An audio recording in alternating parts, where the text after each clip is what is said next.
Great Expectations by Charles Dickens. Chapter 33.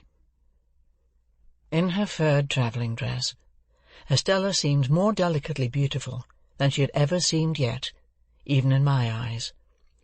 Her manner was more winning than she had cared to let it be to me before, and I thought I saw Miss Havisham's influence in the change. We stood in the inn yard while she pointed out her luggage to me, and when it was all collected, I remembered, having forgotten everything but herself in the meanwhile, that I knew nothing of her destination. "I am going to Richmond," she told me. "Our lesson is that there are 2 Richmonds, one in Surrey and one in Yorkshire, and that mine is the Surrey Richmond. The distance is 10 miles. I am to have a carriage, and you are to take me. This is my purse, and you are to pay my charges out of it. Oh, you must take the purse. We have no choice, you and I, but to obey our instructions. We are not free to follow our own devices, you and I." As she looked at me in giving me the purse, I hoped there was an inner meaning in her words. She said them slightingly, but not with displeasure. "A carriage will have to be sent for, Estella. Will you rest here a little?" "Yes, I am to rest here a little, and I am to drink some tea, and you are to take care of me the while." She drew her arm through mine, as if it must be done, and I requested a waiter who had been staring at the coach, like a man who had never seen such a thing in his life, to show us a private sitting-room. Upon that, he pulled out a napkin, as if it were a magic clue, without which he couldn't find the way upstairs, and led us to the black hole of the establishment, fitted up with a diminishing mirror, quite a superfluous article considering the hole's proportions, an anchovy sauce cruet, and somebody's pattens. On my objecting to this retreat, he took us into another room, with a dinner-table for 30, and in the grate a scorched leaf of a copy-book under a bushel of coal-dust. Having looked at this extinct conflagration, and shaken his head, he took my order, which, proving to be merely "Some tea for the lady," sent him out of the room in a very low state of mind. I was, and I am, sensible that the air of this chamber, in its strong combination of stable with soup-stock, might have led one to infer that the coaching department was not doing well, and that the enterprising proprietor was boiling down the horses for the refreshment department. Yet the room was all in all to me, Estella being in it. I thought that with her I could have been happy there for life. I was not at all happy there at the time, observe, and I knew it well. "Where are you going to Richmond?" I asked Estella. "I am going to live," said she, "at a great expense, with a lady there, who has the power, or says she has, of taking me about, and introducing me, and showing people to me, and showing me to people." "I suppose you will be glad of variety and admiration?" "Yes, I suppose so." She answered so carelessly that I said, "You speak of yourself as if you were someone else." "Where did you learn how I speak of others? Come, come," said Estella, smiling delightfully. "You must not expect me to go to school to you. I must talk in my own way. How do you thrive with Mr. Pocket?" "I live quite pleasantly there, at least—" It appeared to me that I was losing a chance. "At least?" repeated Estella. "As pleasantly as I could anywhere, away from you." "You silly boy," said Estella, quite composedly. "How can you talk such nonsense? Your friend Mr. Matthew, I believe, is superior to the rest of his family?" "Very superior indeed. He is nobody's enemy." "Don't add but his own," interposed Estella, "for I hate that class of man. But he really is disinterested, and above small jealousy and spite, I have heard." "I am sure I have every reason to say so." "You have not every reason to say so of the rest of his people," said Estella, nodding at me with an expression of face it was at once grave and rallying. "For they beset Miss Havisham with reports and insinuations to your disadvantage. They watch you, misrepresent you, write letters about you, anonymous sometimes, and you are the torment and the occupation of their lives. You can scarcely realize to yourself the hatred those people feel for you." "They do me no harm, I hope?" Instead of answering, Estella burst out laughing. This was very singular to me, and I looked at her in considerable perplexity. When she left off, and she had not laughed languidly, but with real enjoyment, I said, in my diffident way with her, "I hope I may suppose that you would not be amused if they did me any harm?"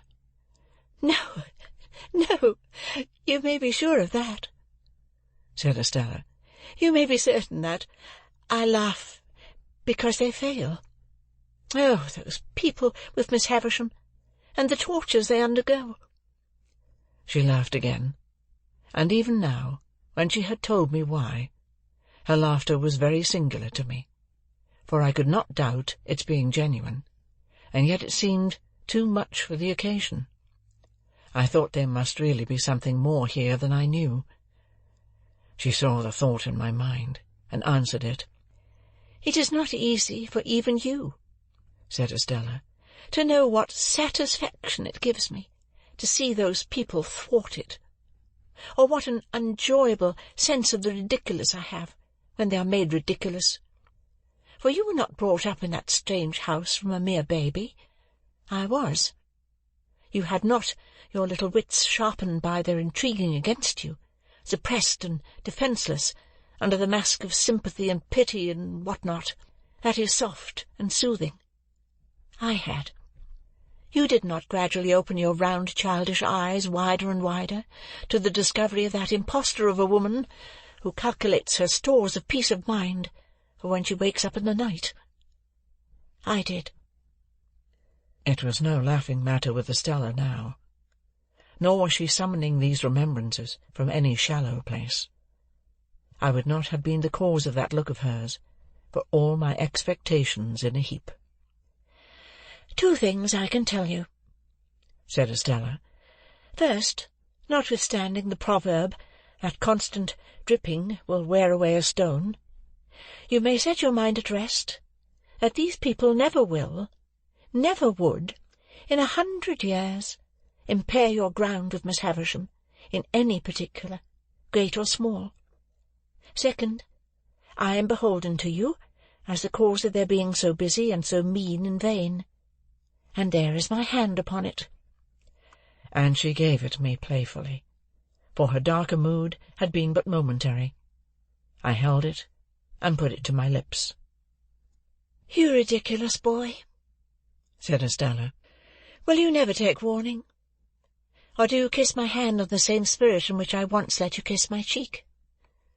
"What spirit was that?" said I. "I must think a moment. A spirit of contempt for the fawners and plotters." "If I say yes, may I kiss the cheek again?" "You should have asked before you touched the hand. But yes, if you like." I leaned down, and her calm face was like a statue's.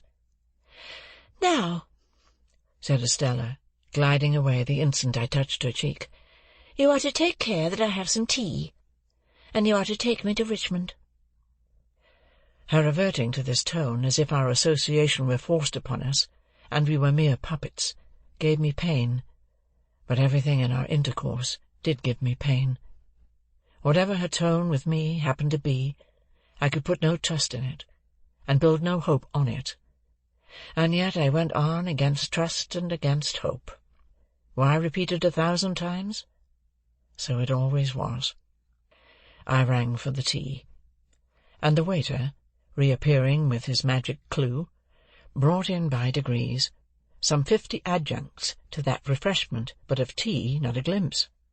A tea-board, cups and saucers, plates, knives and forks, including carvers, spoons, various, salt-cellars, a meek little muffin confined with the utmost precaution under a strong iron cover, Moses in the bulrushes, typified by a soft bit of butter and a quantity of parsley, a pale loaf with a powdered head, 2 proof impressions of the bars of the kitchen fireplace on triangular bits of bread, and ultimately a fat family urn, which the waiter staggered in with, expressing in his countenance burden and suffering. After a prolonged absence at this stage of the entertainment, he at length came back with a casket of precious appearance, containing twigs. These I steeped in hot water, and so from the whole of these appliances extracted 1 cup of I don't know what, for Estella. The bill paid, and the waiter remembered, and the ostler not forgotten, and the chambermaid taken into consideration. In a word, the whole house bribed into a state of contempt and animosity, and Estella's purse much lightened. We got into our post-coach and drove away. Turning into Cheapside, and rattling up Newgate Street, we were soon under the walls of which I was so ashamed. "What place is that?" Estella asked me. I made a foolish pretence of not at first recognizing it, and then told her. As she looked at it, and drew in her head again, murmuring, "Wretches!" I would not have confessed to my visit for any consideration. "Mr. Jaggers," said I, by way of putting it neatly on somebody else, "has the reputation of being more in the secrets of that dismal place than any man in London." "He is more in the secrets of every place, I think," said Estella, in a low voice. "You have been accustomed to see him often, I suppose?" "I have been accustomed to see him at uncertain intervals, ever since I can remember. But I know him no better now than I did before I could speak plainly. What is your own experience of him? Do you advance with him?" "Once habituated to his distrustful manner," said I have done very well." "Are you intimate?" "I have dined with him at his private house." "I fancy," said Estella, shrinking, "that must be a curious place." "It is a curious place." I should have been chary of discussing my guardian too freely, even with her, but I should have gone on with the subject so far as to describe the dinner in Gerrard Street, if we had not then come into a sudden glare of gas. It seemed, while it lasted, to be all alight and alive with that inexplicable feeling that I had had before, and when we were out of it, I was as much dazed for a few moments as if I had been in lightning. So we fell into other talk, and it was principally about the way by which we were travelling, and about what parts of London lay on this side of it, and what on that. The great city was almost new to her, she told me, for she had never left Miss Havisham's neighbourhood until she had gone to France, and she had merely passed through London then in going and returning. I asked her if my guardian had any charge of her while she remained here. To that she emphatically said, "God forbid!" and no more. It was impossible for me to avoid seeing that she cared to attract me, that she made herself winning, and would have won me even if the task had needed pains. Yet this made me none the happier, for, even if she had not taken that tone of our being disposed of by others, I should have felt that she held my heart in her hand, because she wilfully chose to do it, and not because it would have wrung any tenderness in her to crush it and throw it away. When we passed through Hammersmith, I showed her where Mr. Matthew Pocket lived, and said it was no great way from Richmond, and that I hoped I should see her sometimes. "Oh, yes, you are to see me. You are to come when you think proper. You are to be mentioned to the family. Indeed, you are already mentioned." I inquired, was it a large household she was going to be a member of? "No, there are only 2, mother and daughter. The mother is a lady of some station, though not averse to increasing her income." "I wonder Miss Havisham could part with you again so soon." "It is a part of Miss Havisham's plans for me, Pip," said Estella, with a sigh, as if she were tired. "I am to write to her constantly, and see her regularly, and report how I go on, I and the jewels, for they are nearly all mine now." It was the first time she had ever called me by my name. Of course she did so purposely, and knew that I should treasure it up. We came to Richmond all too soon, and our destination there was a house by the green, a staid old house, where hoops and powder and patches, embroidered coats, rolled stockings, ruffles, and swords had had their court days many a time. Some ancient trees before the house were still cut into fashions as formal and unnatural as the hoops and wigs and stiff skirts, but their own allotted places, in the great possession of the dead, were not far off, and they would soon drop into them, and go the silent way of the rest. A bell with an old voice, which I dare say in its time had often said to the house, "Here is the green farthingale, here is the diamond-hilted sword, here are the shoes with red heels and the blue solitaire," sounded gravely in the moonlight, and 2 cherry-coloured maids came fluttering out to receive Estella. The doorway soon absorbed her boxes, and she gave me her hand and a smile, and said good night, and was absorbed likewise. And still I stood looking at the house, thinking how happy I should be if I lived there with her, and knowing that I never was happy with her, but always miserable. I got into the carriage to be taken back to Hammersmith, and I got in with a bad heartache, and I got out with a worse heartache. At our own door I found little Jane Pocket coming home from a little party, escorted by her little lover, and I envied her little lover, in spite of his being subject to Flopson. Mr. Pocket was out lecturing, for he was a most delightful lecturer on domestic economy, and his treatises on the management of children and servants were considered the very best textbooks on those themes. But Mrs. Pocket was at home, and was in a little difficulty, on account of the baby's having been accommodated with a needle-case to keep him quiet during the unaccountable absence, with a relative in the Foot Guards, of Miller's, and more needles were missing than it could be regarded as quite wholesome for a patient of such tender years, either to apply externally or to take as a tonic. Mr. Pocket being justly celebrated for giving most excellent practical advice, and for having a clear and sound perception of things and a highly judicious mind, I had some notion in my heartache of begging him to accept my confidence. But, happening to look up at Mrs. Pocket, as she sat reading her book of dignities, after prescribing bed as a sovereign remedy for baby, I thought, well, no, I wouldn't. End of chapter 33.